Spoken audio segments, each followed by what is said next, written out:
गंसे फरायसालि जाय फरायसालिखौ नुयोब्ला नोंथाङाबो खाफाल हमनो गोनां जागोन बा साननो गोनां जागोन थारैनो बियो गंसे जोबोद दुखुनांथाव फरायसालि। बे समाव आङो दंफैयो उत्तर मानसि बर' गुदि फरायसालि, जाय फरायसालिया सरकारजों दिनैसिमबो नायसनजायाखै, जायनि जाहोनाव नोंथांमोना नायोब्ला नुगोन जे खोब अबस्थाहीन मोनसे गाज्रि अबस्थायाव गोग्लैसोनाय गंसे बर' फरायसालि। आं केमेरा पार्सन बिथांखौ थारैनो दिन्थिनो खावलायगोन जे आं गिबियाव केमेरा पार्सन बिथांखौ दिन्थिनो खावलायगोन जे गोबां दुखुनांथाव फरायसालि, जिथु जाय फरायसालियाव नोंथांमोना फरायनाय नुथायखौ नाय जे बेबायदि फरायसाफोरा बेयाव गोबां माखासे फरायसुलिफोरा बेयाव सोलोंथाइ बा गियान आरजिनो थाखाय नै बेयाव बाहागो लाफैयो। नाथाय दुखुनांथाव बाथ्राया बेसोदि जाय फरायसालिखौ नोंथाङा नायोब्ला जोबोद दुखुनांथाव जागोन जे जाय फरायसालियाव अखा हायोब्ला नै बेफोरबायदि जायखौ नोंथाङा नुदों बेबायदि मोनसे दुखुनांथाव अबस्थानि गेजेरजों बिथांमोना फरायनाय बा गियान आरजिनाय नैबे हाबाखौ लानो गोनां जायो, जायनि जाहोनाव अखा दैनि गेजेरजों बिथांमोना फोरोंनाय बा फरायनायाव लोब्बा थानो गोनां जादों, जायनि गेजेरजों नोंथांमोना नायोब्ला नुनो मोनगोन जे उन्दै उन्दै फरायसुलि फंबाय बिनानावमोनहा गियानखौ मोनसे गियान आरजिनो थाखाय, गियान लाभ खालामनो थाखाय नैफोरबायदि बे फरायसालियाव दुखु खस्थ'नि गेजेरजोंब्लाबो बिथांमोना नारा नाथा दै बा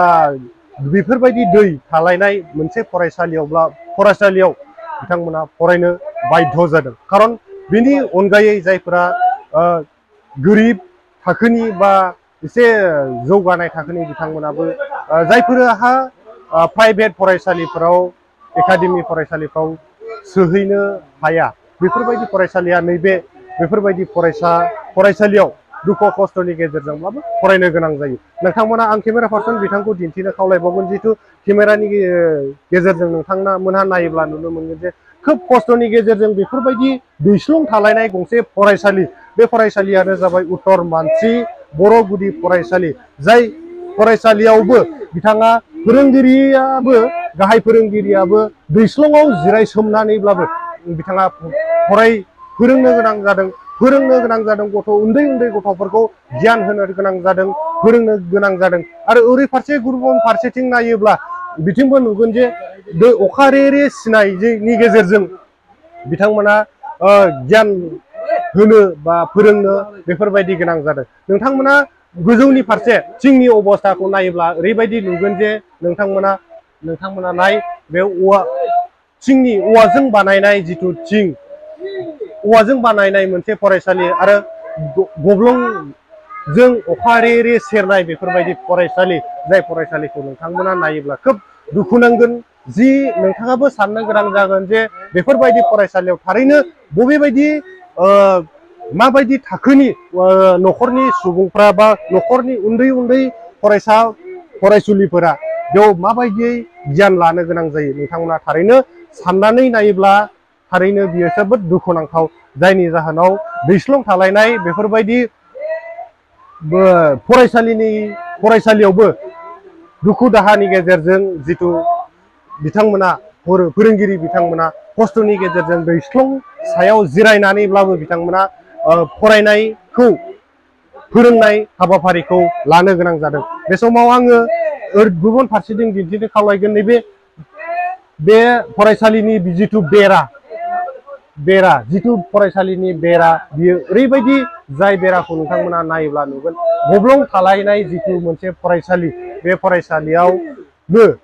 बार फैयोब्ला बारजों अखाजों जुदि फैयोब्ला बियो नोंथांमोना सानना नाय बियो माबायदियै फोरोंगिरि बिथांमोनहा आरो उन्दै फरायसुलि बिथांमोना माबायदियै सोलोंथाइ लायो। नोंथांमोना थारैनो साननानै नायोब्ला मोनथिगोन जे बेयाव गोबां खस्थ'नि गेजेरजों बिथांमोना फोरोंनायखौ लानो नांगौ। सार, आं बिथांमोननिफ्राय मिथिनो सरि, आं सार नोंथांनि फोरोंनायखौ दसे दान्दिसे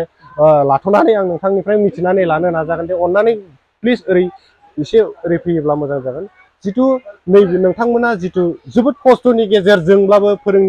फोरोंनायखौ नैबे हाबाफारिखौ लानो गोनां जादों जितु बेयाव माबायदि नोंथांमोना खस्थ' मोनो दा जोङो माने ओरैबायदि स्कुलनि कन्डिशनाबो गाज्रि दा अखा हाबा एकदम गथ'फ्रा क्लासानो सिजाजोबो लेखा थेखा बेग सेग गासैबो सियो जों उपाय गैया माने ओरै बोथोरलाय जों माने क्लास खालामनांगौ जायो आरो गरम दिनावथ' बिराद गरम जायो गथ'फ्रा एकदम खर' गिलाङो ओमफ्राय गोलोमजोबो इयावनो ओरै थिङाबो ओरै इन्जुराबो थिं नालाय बायला जिला बेनिखायनो जों सरकारनिफ्राय एसे अनसुंथाइ मोनजानो लुगैयो आरो जों माने सरकारनोबो एप्लिकेसन होयो मोना जेबो मोना दाख्लैबो जोंहा प्रमद बर' फैनायाव जोंनि बै अनसुमै हाइ स्कुलाव माबा बिल्डिं होनायावबो जों गंसे एप्लिकेसन दोनदों आरो ओमफ्राय रायज्लायदोंमोनबो दाबो माथो खबरानो गैया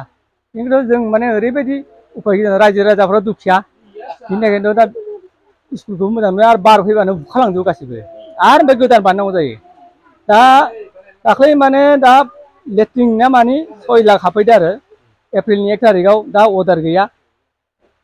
दा बियो माला जागोन माला मागोन फैसायालाय 6 लाख हरदो आरो माबाया जितु फरायसालि बानायनायनि मुङाव सरकारनो जितु एप्लिकेसन होदों बा मोनसे आर'ज बिलाइ गथायदोंमोन बे आर'ज बिलाइ गथायनायाव माबायदि रेसपन्स बा मोनसे माबायदि मोनदों जों माने एसे एनै मोनजानो लुगैदोंमोन आरो रायज्लायदोंमोनबो गैया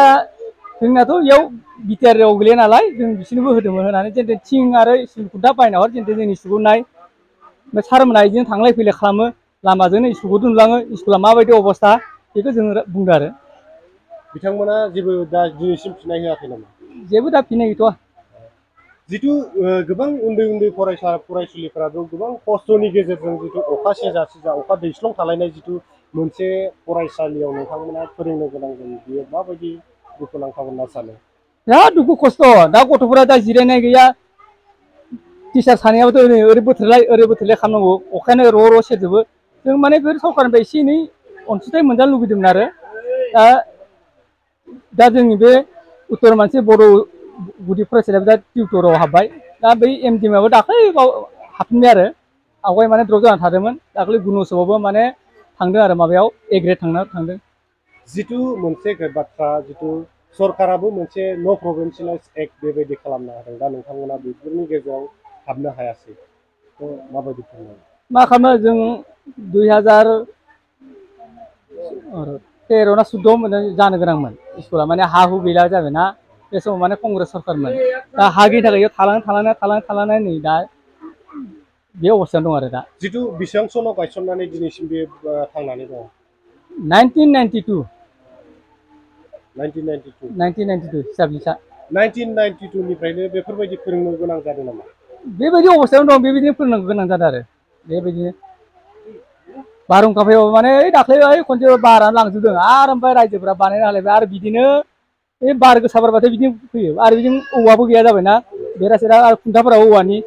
बिरखालांजोबो दाख्लैबो बै बिरखादोंमोन थिङा ओमफ्राय खाफ्राफिनबाय सानैसो मानसि लिंनानै सारा बेयाव नोंथाङा गाहाय फोरोंगिरि नामा नोंथांनि मुंखौ मिथिनो हागोन नामा आं गाहाय फोरोंगिरि आंनि मुङा मुस्रि इरेन ब्रह्म बे फरायसालिनिनो गाहाय फोरोंगिरि आं गाहाय फोरोंगिरि थारैनो जोबोद दुखुनांथाव सारा अननानै नोंथांनि फोरोंनायखौ कन्टिनिउ खालामदो सरि आं नोंथांनिफ्राय निमाहा बिबाय जे नोंथांनिफ्राय बेबायदि सम लानायनि थाखाय जोबोद गोजोननाय थाबाय बिथाङा गावनि समखौ दान्दिसेनि आंनो होनायनि थाखाय नोंथांमोना थारैनो नुबाय जे माबायदि नुबाय आरो खोनाबाय जे थारैनो बेयाव बेसेबां बिथांमोना दुखु खस्थ' सैनानै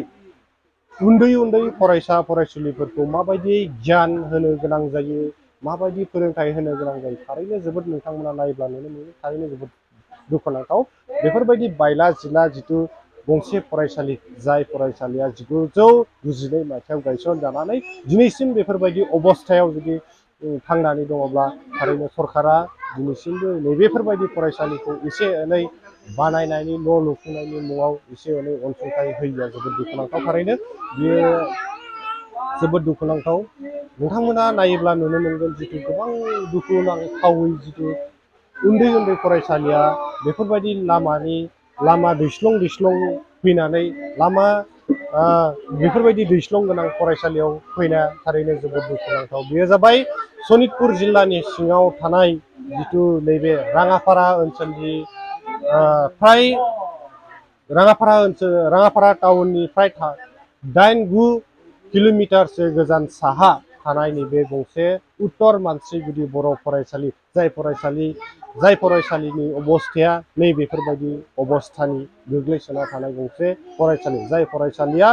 औवानि बेराजों दुमनानै जिथु गब्लं गिजि गब्लं लोगोसे जाय फरायसालिनि थिङा नोंथांमोना नुदों जिथु गब्लं गब्ला जाय समाव अखा समाव हायोब्ला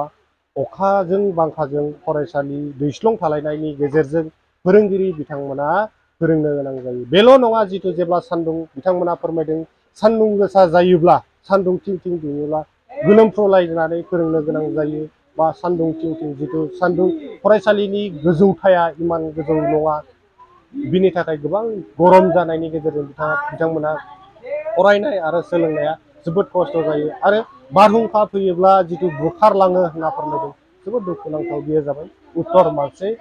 बर' गुदि फरायसालि नोंथांमोना राङापारानि साहा उत्तर मानसि दा फ्राय राङापारानि 8 किल'मिटार फैयोब्ला नैबे फरायसालिखौ मोनगोन जाय फरायसालिनि मुङा उत्तर मानसि बर' गुदि फरायसालि। गोजोन्थों।